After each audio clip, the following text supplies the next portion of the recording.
আন্তরিকতা দেখিয়েছেন, আপনারা দায়িত্বশীলতা দেখিয়েছেন, আপনারা ক্ষেত্র বিশেষে আমাদের কাজকে সহজ করে দিয়েছেন। সেই কারণে আনুষ্ঠানিকভাবে আমি আপনাদের সকলের প্রতি গভীর কৃতজ্ঞতা প্রকাশ করতে চাই এবং আপনাদেরকে ধন্যবাদ দিতে চাই। আমি বিশ্বাস করি আপনাদেরকে সাথে নিয়েই আবারও একটি শক্তিশালী মেহেরপুর জেলা বিএনপি আমরা গঠন করতে পারবো, যেই মেহেরপুর জেলা বিএনপি নতুন বাংলাদেশ গঠনের ক্ষেত্রে নেতৃত্ব দিতে সক্ষম হবে। আপনাদের সকলের উপর আল্লাহর রহমত কামনা করে, আপনাদের সকলের সুস্থতা কামনায় আমি আমার কথা শেষ করছি। আল্লাহ হাফেজ। বাংলাদেশ জিন্দাবাদ, বাংলাদেশ জাতীয়তাবাদী দল জিন্দাবাদ, শহীদ রাষ্ট্রপতি জিয়াউর রহমান বীর উত্তম অমর হোক, দেশনেত্রী বেগম খালেদা জিয়া জিন্দাবাদ, আমাদের প্রিয় নেতা তারেক রহমান জিন্দাবাদ। ধন্যবাদ আমাদের সকলের প্রাণপ্রিয় নেতা জননেতা জনাব অনিন্দ ইসলাম অমিত ভাইকে। সংগ্রামী সাথী ও ভাইরা আমার, ক্রান্তিকালে জন্মেছি, যুদ্ধে যুদ্ধে বেড়েছি, এক সাগর রক্তে স্নাত হয়ে ৭১ স্বাধীন বাংলাদেশ পেয়েছিলাম। পরবর্তীতে লুটেরা শাসক গোষ্ঠীর কারণে বাংলার ৭ কোটি মানুষের আশাকাঙ্ক্ষা জলাঞ্জলি গিয়েছিল। ঠিক তেমনিভাবে আবারও একটি স্বৈরাচারের পতন ঘটে ৯০-এ রক্তস্নাত হয়ে একটি নতুন স্বপ্ন নিয়ে আমরা এগোতে চেয়েছিলাম। সেই স্বপ্ন আবারও ক্রমশ হোঁচট খেয়ে আমরা একটি ফ্যাসিবাদী সরকারের দানবীয় নির্যাতন নিপীড়নের মুখে পড়েছিলাম দীর্ঘ ১৫.৫ থেকে ১৬টি বছর। জুলাই আগস্টের আবার রক্তস্নাত হয়ে একটি নতুন বাংলাদেশের আমরা স্বপ্ন দেখছি।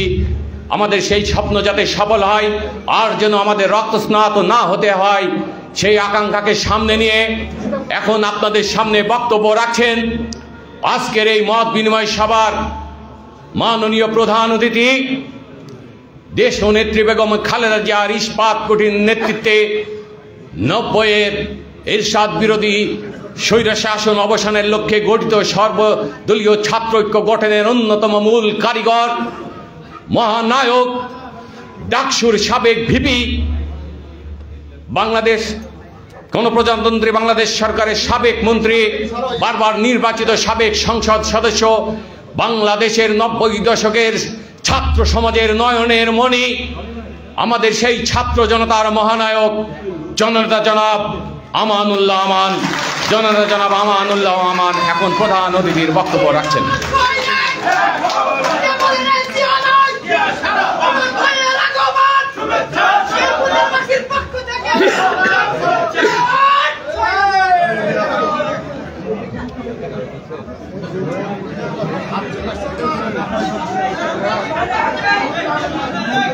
আজকে কথা বলেন না, আপনারা চুপ করেন।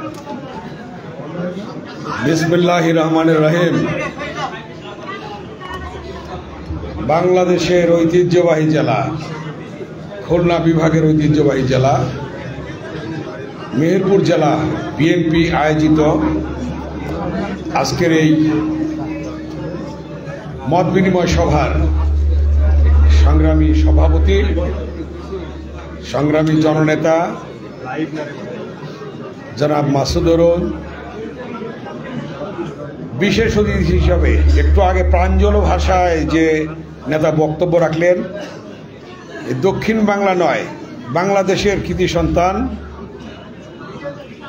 আমাদের অত্যন্ত শ্রদ্ধেয় নেতা, যার জীবনে সর্বদাই আন্দোলন সংগ্রামের মধ্য দিয়ে কেটেছে, সেই সাবেক মন্ত্রী, সাবেক এমপি জনাব তরিকুল ইসলামের সুযোগ্য উত্তরসূরি, বিএনপির খুলনা বিভাগের সাংগঠনিক সম্পাদক জনাব অনিন্দ ইসলাম অমিত, একটু আগে বক্তব্য রাখলেন এই খুলনা বিভাগের সহসাংগঠনিক হিসাবে সুচারুভাবে যে দায়িত্ব পালন করছেন সেই সংগ্রামী ৯০-এর ছাত্রনেতা জনাব জয়ন্ত কুণ্ড, আরেকজন উপস্থিত বক্তব্য রাখলেন ৯০-এর ছাত্রনেতা এবং সুযোগ্য সন্তান জনাব আমিরুজ্জামান শিমুল, সহতত্ত্ব বিষয়ক সম্পাদক, উপস্থিত জেলার সাধারণ সম্পাদক, সিনিয়র সহসভাপতি সহ উপস্থিত আমার শ্রদ্ধেয় বিএনপির নেতৃবৃন্দ, অঙ্গ সহযোগী সংগঠনের নেতৃবৃন্দ এবং আমার প্রিয় সাংবাদিক বন্ধুরা, আসসালামু আলাইকুম। মেহেরপুর জেলা 5.5 ঘন্টা অনওয়ার্ড একেবারে বিরতিহীনভাবে আমরা এসেছি। আমাদের প্রিয় জননেতা জনাব অনিন্দ ইসলাম অমিত বলেছে যে আপনারা সেই 2টা থেকে বসে আছেন, 3টায় আসার কথা, 4টায় শুরু করার কথা, কিন্তু আমরা করতে পারিনি। আমাদের এই বিলম্বের জন্য আমরা ক্ষমা চেয়ে নিচ্ছি আপনাদের কাছে। গতকাল খুলনা গিয়েছিলেন আমাদের নেতৃবৃন্দ। খুলনায় আমরা 10টি জেলা, 1টি মহানগর, 59টি থানা, 37টি পৌরসভার নেতৃবৃন্দের সাথে আমরা কথা বলেছি। তাদেরকে এই খুলনা বিভাগের প্রতি বিএনপি ভারপ্রাপ্ত চেয়ারম্যান দেশনায়ক তারেক রহমানের যে নির্দেশনা, সেই নির্দেশনাগুলি গতকাল আমরা পৌঁছে দিয়েছি। সেই অনুযায়ী আল্লাহর রহমতে কাজ শুরু হয়ে গিয়েছে। এই মেহেরপুরে নতুন করে কাজ শুরু করার জন্যে, অতীতে আপনারা কাজ করেছেন, আবার নতুন করে কাজ শুরু করার জন্য আমরা এই দীর্ঘ পথ এসেছি এবং আপনাদের সাথে সাক্ষাৎ করার জন্য এসেছি, দেখা করার জন্যে। বিএনপির ভারপ্রাপ্ত চেয়ারম্যান জনাব তারেক রহমানের বার্তা পৌঁছে দেওয়ার জন্যে।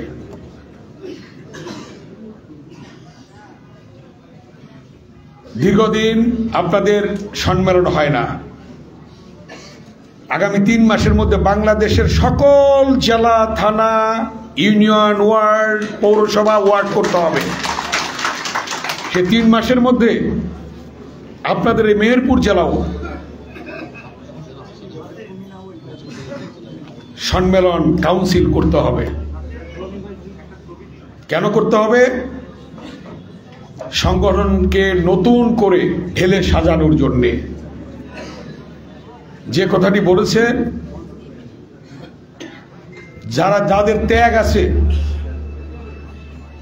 যারা জেল খেটেছে, যারা দিনে রাতে কষ্ট করে এই সংগঠনকে ধরে রেখেছে, তাদেরকে মূল্যায়ন করতে হবে।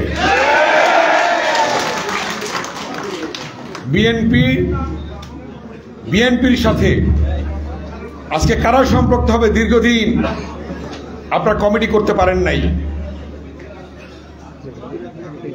ছাত্র দল থেকে যারা বেরিয়ে গিয়েছে, যুব দল থেকে যারা বেরিয়ে গিয়েছে, স্বেচ্ছাসেবক দল থেকে যারা বেরিয়ে গিয়েছে বা অন্যান্য অঙ্গ সংগঠন থেকে বেরিয়ে গিয়েছে, তাদেরকে জায়গা করে দিতে হবে। সকলকে নিয়ে ঐক্যবদ্ধভাবে কাজ করতে হবে। দেশনায়ক তারেক রহমান তিনি বলেছেন, আপনারা তার বক্তব্য শুনেছেন, তিনি বলেছেন ঐক্যবদ্ধভাবে কাজ করতে হবে, ধৈর্য সহনশীলতার সাথে কাজ করতে হবে। ঐক্যের কোনো বিকল্প নেই। কি আছে ঐক্যের বিকল্প? সকলকে ঐক্যবদ্ধ থাকতে হবে। কে পথ পেলাম কে পেলাম না সেদিকে লক্ষ্য না রেখে এই দেশ গঠনের কাজে আপনাদেরকে নিয়োজিত রাখতে হবে। কারণ এমন এক সময়ে আজকে এই কাউন্সিল অধিবেশন হতে যাচ্ছে, আপনাদের ওয়ার্ড, ইউনিয়ন, পৌরসভা, থানা, এমন সময় হচ্ছে দেশ একটি ক্রান্তিকাল অতিক্রম করছে। তারেক রহমান বলেছেন যে অদৃশ্য শক্তি কিন্তু কি করছে? ষড়যন্ত্র করছে। এটা আমাদের বুঝতে হবে। আপনারা যারা নেতা হয়েছেন, হচ্ছেন বা ছিলেন বা হবেন, রাস্তা দিয়ে ঘুরলে একটা সালাম বেশি পাইলে তো পান নাকি? কি জন্য পান? বিএনপির নেতা হওয়ার কারণে, বিএনপিকে মানুষ সম্মান করে, বিএনপিকে মানুষ শ্রদ্ধা করে, কারণ বিএনপি এবং অঙ্গ সংগঠন, সহযোগী সংগঠনের নেতৃবৃন্দ অত্যন্ত ভালো লোক। কি কথাটা ঠিক কিনা? এই জন্যে আমাদেরকে ধৈর্য ধারণ করতে হবে। ধৈর্য, ধৈর্য, ধৈর্য। ঐক্য, ঐক্য, ঐক্য, এর বিকল্প নেই। আপনারা দেখেছেন, ইতিহাস জানেন, 52-এর ভাষা আন্দোলনের কেউ কেউ আছেন এখানে, 69-এর গণ অভ্যুত্থানের অনেকে আছেন এখানে, 71-এর মুক্তিযুদ্ধের অনেকে আছেন এখানে, 90-এর স্বৈরাচার বিরোধী আন্দোলনের অনেকে আছেন এখানে, এবং এই 2024 সালে ছাত্র জনতার যে আন্দোলন, তার সাথেও আপনারা সম্পৃক্ত ছিলেন। দীর্ঘ 16টি বছর বিএনপির ভারপ্রাপ্ত চেয়ারম্যান জনাব তারেক রহমানের নেতৃত্বে আন্দোলন হয়েছে, ঠিক কিনা? ইলিয়াস আলী গুম হয়েছে, চৌধুরী আলম গুম হয়েছে, ছাত্রনেতা সুমন গুম হয়েছে, ওই লাঙ্গলকোটের মেয়র এবং উপজেলা চেয়ারম্যান সহ শত শত মানুষ গুম হয়েছে, শহীদ হয়েছে। কি জন্যে? দেশ নায়ক তারেক রহমানের 16 বছরের আন্দোলনে এদেশে গণতন্ত্র পুনঃপ্রতিষ্ঠার জন্য ছিল এক দল ছিল জিয়াউর রহমান, মহান স্বাধীনতার ঘোষক। তিনি এক দলের পরিবর্তে, বাকশালের পরিবর্তে বহুদলীয় গণতন্ত্র প্রবর্তন করেন নাই। দেশনেত্রী বেগম খালেদা জিয়া দীর্ঘ 9টি বছর সংগ্রাম আন্দোলন করে সর্বশেষ ছাত্র জনতার আন্দোলনের মধ্য দিয়ে তার আপসীর নেতৃত্বে গণতন্ত্র পুনরুদ্ধার হয়নি। আজকেও 16 বছর তারেক রহমানের নেতৃত্বে আন্দোলন হয়ে যিনি বলেছিলেন দেশ যাবে কোন পথে, ফয়সালা হবে, তার সুদূর প্রসারী সেই বক্তব্য আজকে কি সত্যে প্রমাণিত হয় নাই? ফয়সালা কোথায় হলো? রাজপথে ফয়সালা হলো। এবং রাজপথে ফয়সালা হয়ে ছাত্র জনতার সর্বশেষ আন্দোলনের মধ্য দিয়ে আজকে বাংলাদেশে গণতন্ত্র পুনরুদ্ধার হয়েছে, অন্তর্বর্তীকালীন সরকার হয়েছে, বিভিন্ন সংস্কার কমিশন হয়েছে। আমরা চাই যত দ্রুত সম্ভব সংস্কার কমিশনের কর্মকাণ্ড শেষ করে যত দ্রুত সম্ভব একটি নির্বাচন দেওয়ার জন্যে, এবং সেই নির্বাচন হবে বাংলাদেশ অত্যন্ত কঠিন নির্বাচন। সেই নির্বাচনের জন্য আজকে আপনার সংগঠনকে শক্তিশালী করতে হবে। সেই নির্বাচনে বিএনপিকে ক্ষমতা আনার জন্য আপনাদেরকে কষ্ট করতে হবে, ত্যাগ স্বীকার করতে হবে, ঐক্যবদ্ধ হতে হবে, ধৈর্যশীল হতে হবে। কথাটা ঠিক কিনা? এই ব্যাপারে কি আপনারা সেই ধৈর্যশীল এবং ঐক্য, এই দুটো জিনিস রাখবেন কিনা, ধৈর্য রাখবেন কিনা বলেন? আমার নেতাদেরকে 2 হাত তুলে আপনারা দেখান, 2 হাত তুলে ঐক্য রাখবেন। ঐক্য, ঐক্য, ঐক্য এবং ধৈর্য, এই দুটো জিনিস রাখতে হবে। আমরা কি আমাদের নেতা তারেক রহমানকে বলতে পারি যে আপনারা এই ওয়াদা করেছেন? তাহলে আমরা খুব দ্রুত একটি আহ্বায়ক কমিটি আমাদের দেশ নায়ক তারেক রহমান দেবেন, এবং সেই আহ্বায়ক কমিটির মাধ্যমে প্রতিটি ওয়ার্ড থানার, প্রতিটি ওয়ার্ড পৌরসভার, প্রতিটি ইউনিয়ন, প্রতিটি থানা, প্রতিটি ওয়ার্ড, প্রতিটি পৌরসভা কাউন্সিল অধিবেশন করতে হবে। এবং আমাদের নেতারা, আমরা কেন্দ্রীয় নেতাদের ভাগ করে দেব, তারা এখানে আসবেন আপনাদের জেলা কাউন্সিলে, থানা কাউন্সিলে, পৌরসভার কাউন্সিলে, ঠিক আছে? কারণ প্রতিবেশী দেশে থেকে আজকে পতিত স্বৈরাচার ফ্যাসিস্ট হাসিনা ষড়যন্ত্র করছে, চক্রান্ত করছে, বাংলাদেশের ফ্ল্যাগ ছিঁড়ে ফেলেছে, পুড়িয়ে ফেলেছে। এটা করতে পারে না। এই ষড়যন্ত্র আজকে রুখে দিতে হবে। শেখ হাসিনা বলেছিল শেখ মুজিবের মেয়ে পালায় না, কি হয়েছে? বলার কয়দিন পরে পালাইছে। একদিন পরে বলেছে, একদিন পরে এক কাপড়ে খাবার ছিল, খাবার খেতে পারে নাই। ৪৫ মিনিট সময় দিয়েছিল, ৪৫ মিনিটের মধ্যে দৌড়ে গিয়ে হেলিকপ্টারে উঠে চলে গেছে। সেই পালানো প্রতি যে স্বৈরাচার ফ্যাসিস্ট আজকে ষড়যন্ত্র করছে নতুন করে আবার বাংলাদেশে একটা অস্থিরতা সৃষ্টি করার জন্যে। সেই অস্থিরতা কি সৃষ্টি করতে দেবেন আপনারা? দেবেন না। তাই আজকে টেকনাফ থেকে তেতুলিয়া, রূপসা থেকে পাথরিয়া সারা বাংলার মানুষ ঐক্যবদ্ধ হয়েছে। আপনারা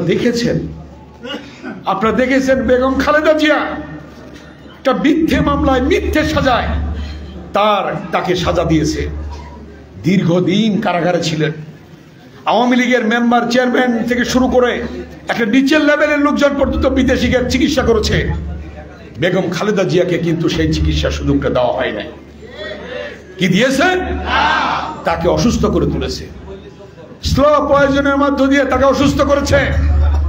এই শেখ হাসিনা ষড়যন্ত্র করে এটা করেছে।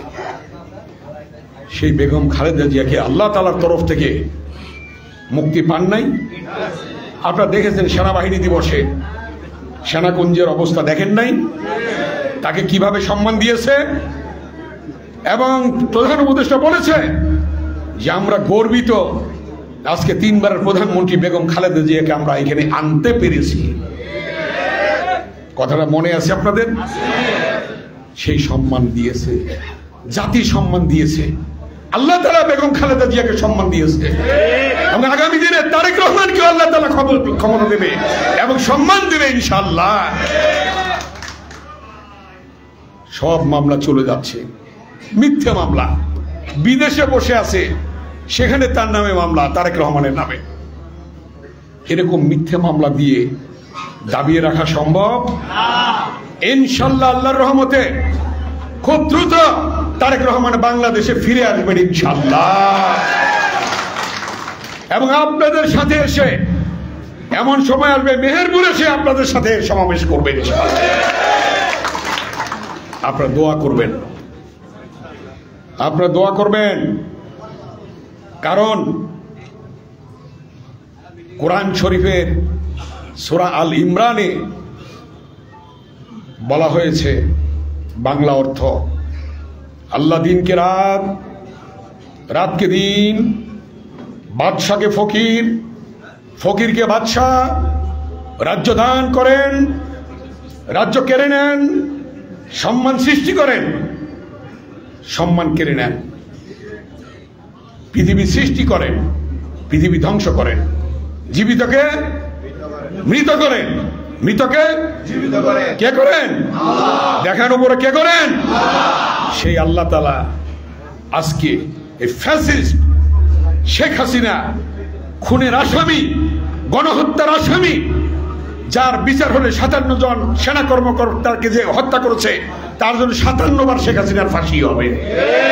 যে গণহত্যা করেছে হাজার হাজার ছাত্র জনতাকে, ইলিয়াস আলী চৌধুরী আলম থেকে শুরু করে সুমন শুরু করে যাদের গুম করা হয়েছে তাদের জন্য কতবার ফাঁসি হবে তার হিসাব নেই। আবার সেই নেত্রী ষড়যন্ত্র করছে, আবার সেই ফ্যাসিস্ট ষড়যন্ত্র করছে দেশে আসবে। কোন দিন বাংলাদেশের মানুষ আর এই ষড়যন্ত্র গ্রহণ করবে না, গ্রহণ করতে পারে না। আল্লাহ তাআলার তরফ থেকে এটা ফয়সালা হয়ে গিয়েছে। কথাটা ঠিক কিনা? তাই আজকে এই মেহেরপুরবাসী, ঐতিহাসিক জেলার, ঐতিহ্যবাহী জেলার আপনারা মানুষ, আমরা গর্ব করি।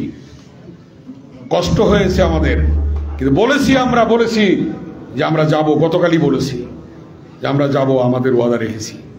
আপনাদের ওয়াদা রাখবেন। আগামীতে সংগঠন শক্তিশালী করে যে নির্বাচন আসছে, সেই নির্বাচনে আমাদের প্রার্থী জনাব তারেক রহমান যাকে দেবেন তাকে আপনারা নির্বাচিত করবেন। আবার বলছি, ধৈর্য এবং ঐক্য এই জিনিসটা রাখবেন, এর বিকল্প নেই। তাহলে দেখবেন অন্তর্বর্তীকালীন সরকার অধীনে নির্বাচন হবে যত দ্রুত সম্ভব। সেই নির্বাচনে আল্লাহর রহমতে বিএনপি ক্ষমতায় আসবে এবং ক্ষমতায় এসে 31 দফার মধ্যে যে দফা সংযোজিত করেছেন জনাব তারেক রহমান, যে জাতীয় সরকার গঠন হবে ইনশাআল্লাহ, এবং সকলের মতামত নিয়ে দেশ পরিচালনা করবেন, সকলের মতামত নিয়ে দেশ পরিচালিত হবে, এবং সেটা হবে এ দেশের মানুষের জন্য। সেই সরকার হবে মানুষের সরকার, সেই সরকার হবে গণতান্ত্রিক সরকার, সেই সরকার হবে উন্নয়নের সরকার, সেই সরকার হবে আপনাদের সরকার ইনশাআল্লাহ। তাই আজকে আপনাদের প্রতি আমি অনুরোধ রেখে যাব, যে কমিটি আসবে আহ্বায়ক কমিটি, সেই কমিটি নিয়ে আপনারা ওয়ার্ড, ইউনিয়ন, থানা, পৌরসভা, কাউন্সিল করে জেলা কাউন্সিল করবেন। আমরা অনুরোধ করব সেই জেলা কাউন্সিলে বিএনপির ভারপ্রাপ্ত চেয়ারম্যান জনাব তারেক রহমান উপস্থিত থাকবেন ইনশাআল্লাহ, ইনশাআল্লাহ থাকবেন সেটা। আমরা সেই প্রত্যাশা ব্যক্ত করছি। আর আপনারা অনেকক্ষণ অনেক কষ্ট করে বসে আছেন, আমি আর বক্তব্য দীর্ঘায়িত করব না। ইতিহাস সৃষ্টি হয়েছে অতীতে, আবার আরেকটি ইতিহাস সৃষ্টি হবে, আরেকটি ইতিহাস সৃষ্টি হবে ইনশাআল্লাহ আল্লাহর রহমতে। আপনারা দোয়া করবেন। দীর্ঘ 9টি বছর আন্দোলন সংগ্রাম করে যিনি আজকে অসুস্থ হয়েছেন, দেশনেত্রী বেগম খালেদা জিয়ার জন্য দোয়া করবেন, আল্লাহ যেন তাকে সুস্থ করে আমাদের মাঝে আবার ফিরিয়ে আনে, এবং দেশনেত্রী তারেক রহমানের জন্য দোয়া করবেন, তিনি যেন আমাদের মাঝে ফিরে আসেন, এই দোয়া করবেন আপনারা, এবং সকল ঐক্যবদ্ধভাবে থাকবেন। ঠিক আছে? আমরা দেখলাম বাইরে আপনারা বসছেন, বাইরে অনেক আমাদের বিভিন্ন বিএনপির এবং অঙ্গ সহযোগী সংগঠনের নেতারা বাইরে বসে আছে। তা আমরা সিদ্ধান্ত নিলাম যে সভাপতিকে বললাম যে সকলকে ভিতরে নিয়ে আসেন। কি আপনারা খুশি হয়েছেন? আপনাদের সকলের অংশগ্রহণে আজকে এই সমাবেশটি ভালো হলো না? মত বিনিময় সভাটি ভালো হলো না? ইনশাআল্লাহ আপনারা ভালো মানুষ, ভালো থাকবেন, ভালো মতো সংগঠন করবেন। আমার মা বোনেরা আছেন, অর্ধেক কিন্তু মহিলা। কি অর্ধেক মহিলা না? ভোটারের অর্ধেক মহিলা, কিন্তু সেদিকে লক্ষ্য রেখে মহিলা দলকে আরো শক্তিশালী করতে হবে, আরো শক্তিশালী করতে হবে, এবং অঙ্গ সহযোগী সংগঠন যেগুলি আছে প্রত্যেকটা অঙ্গ সহযোগী সংগঠন শক্তিশালী করতে হবে, ঢেলে সাজাতে হবে। আজকে এই বার্তাই দেওয়ার জন্যে বিএনপির ভারপ্রাপ্ত চেয়ারম্যান জনাব তারেক রহমান আমাকে, জনাব অনিন্দুল ইসলামকে, অমিতকে এবং আমাদের জয়ন্ত কুমার কুণ্ডকে, শিমুলকে পাঠিয়েছেন। আপনারা সে কাজগুলি দয়া করে করবেন আপনারা, এটাই আমাদের বিনীত অনুরোধ। কি বলেন আপনারা? ঠিক আছে? ঠিক আছে। আরেকটা কথা, যদি কেউ দেখেন আমাদের দলের পক্ষ থেকে, দলের কেউ যে কোনো ধরনের কর্মী হোক চাঁদাবাজি বা মাদকের সাথে জড়িত থাকে, তাকে আপনারা কমিটিতে রাখবেন না। গতকালও বিএনপির ভারপ্রাপ্ত চেয়ারম্যান বলেছেন যে ভালো মানুষের দল বিএনপি ভালো মানুষ করবে, যাতে কেউ এগুলির সাথে জড়িত না হয়। কি শুনেন নাই বক্তব্যটা আপনারা? এটা মনে রেখে কাজ করবেন। বিএনপির বদনাম যেন কেউ না করতে পারে, কারণ অন্য লেবাসে এসে বিএনপির কালার দিয়ে এই ধরনের অপকর্ম করতে পারে, সেদিকে আপনাদের লক্ষ্য রাখতে হবে, সতর্ক থাকতে হবে, দৃষ্টি রাখতে হবে, যাতে কেউ এই ধরনের বদনাম না করতে পারে। ঠিক আছে? সেদিকে আপনার লক্ষ্য রাখবেন, সবার সাথে ভালো ব্যবহার করবেন। ওই যে বলছি 2টা সালাম পাইলেও বেশি পান। আমি নিজেও, আমরা যদি আজকে বিএনপি না করতাম, আমরা যদি এখানে না আসতাম, বা আপনারা আজকে বিএনপির নেতা না হইতেন তাহলে, এবং অঙ্গ সংগঠনের সহযোগী সংগঠনের নেতৃবৃন্দ না হতেন, তাহলে কিন্তু 2টা সালাম বেশি পাইতেন না। কি কথাটা ঠিক কিনা, বাস্তব কিনা? তো সেদিকে লক্ষ্য রেখে জিয়াউর রহমানের আদর্শ, জিয়ার সৈনিক হিসাবে, খালেদা জিয়ার সৈনিক হিসাবে, তারেক রহমানের সৈনিক হিসাবে সেভাবে আপনারা চলবেন ইনশাআল্লাহ। ঠিক আছে? যদি দেখেন কেউ বিপথে যাচ্ছে, বুঝাবেন, বোঝ শুনবে না, বের করে দিবেন দল থেকে। ঠিক আছে? এই কাজগুলি করবেন, সবাই ভালোভাবে করবেন ইনশাআল্লাহ। আবার হয়তো আপনাদের এখানে আসবো, আমাদের নেতারা আসবেন, আমরা আসবো, আর অন্যান্য নেতারাও আসতে পারেন। আপনারা এই কাজগুলি করবেন, করবেন তো? 3 মাসের মধ্যে এই কাউন্সিল করতে হবে। 3 মাসের একদিনও বেশি যাওয়া যাবে না। ঠিক আছে? আমার তো মনে হয় বেশি সময় লাগবে না। আপনাদের বেশি সময় লাগবে? লাগবে না। তাহলে ওয়ার্ডে গিয়ে ওয়ার্ড কমিটি, আপনাদের কি ওয়ার্ড কমিটি আছে? আছে, ভালো, আবার করবেন নতুন করে। ইউনিয়ন কমিটি আছে আপনাদের? হ্যাঁ, ইউনিয়ন কমিটি আবার করবেন। ওয়ার্ড কমিটি 51 সদস্য বিশিষ্ট, ইউনিয়ন কমিটি 71 সদস্য বিশিষ্ট, পৌরসভার ওয়ার্ড কমিটি 71 সদস্য বিশিষ্ট এবং থানা কমিটি 101 সদস্য বিশিষ্ট। এভাবে আপনারা করবেন। গঠনতন্ত্রের বাইরে একজন সদস্য বেশি রাখবেন না বা একজন কমও রাখবেন না, ঠিক আছে? সকল নিয়ম কানুন মেনে আপনারা কাজ করবেন, এটাই আপনাদের কাছে আমাদের বিনীত অনুরোধ। আর কিছু বলার দরকার আছে? আছে দরকার?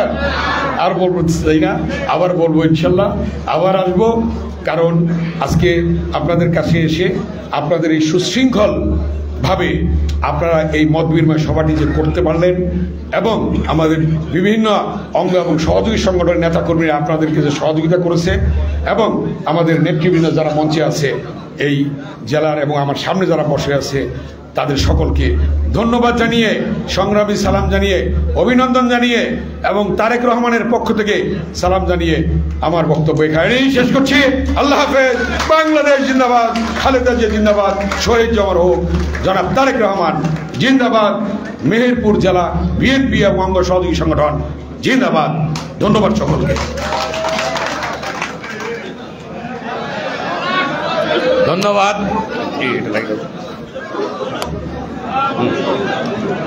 ধন্যবাদ।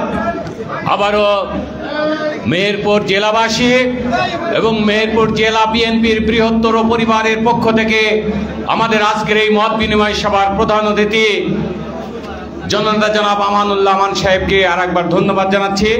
এখন আপনাদের সামনে বক্তব্য রাখছেন 90-এর স্বৈরাচার বিরোধী আন্দোলনের তুখোড় ছাত্রনেতা, শেখ হাসিনা বিরোধী সংগ্রামের নিরবিচ্ছিন্ন যোদ্ধা, মেহেরপুর মুজিবনগরের উন্নয়নের উপকার, মেহেরপুরের কামার কুমোর জেলে তাঁতি খেটে খাওয়া মেহনতি মানুষের নেতা, গণমানুষের নেতা, মেহেরপুর জেলা বিএনপির সংগ্রামী সভাপতি, সাবেক সংসদ সদস্য জননেতা জনাব মাসুদ অরুণ এখন তার সভাপতির বক্তব্য রাখছেন।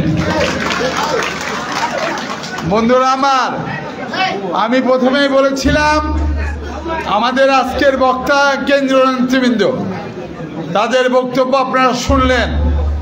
আমি শুধুমাত্র এই কষ্ট করে আসার জন্য মেহেরপুর জেলা বিএনপির পক্ষ থেকে তাদের আপনার পক্ষ থেকে আরেকবার অভিনন্দন জানাচ্ছি এবং পাশাপাশি বাইরে প্রচণ্ড ঠান্ডা, আমি বক্তৃতা দিতে চাই না। সতর্কতার সাথে আপনারা সবাই বাড়ি ফিরে যাবেন ইনশাল্লাহ। আগামীতে আবার দেখা হবে। আল্লাহ হাফেজ। বাংলাদেশ জিন্দাবাদ, তারেক রহমান জিন্দাবাদ, দেশনেত্রী বেগম খালেদা জিয়া জিন্দাবাদ, শহীদ রাষ্ট্রপতি বীর উত্তম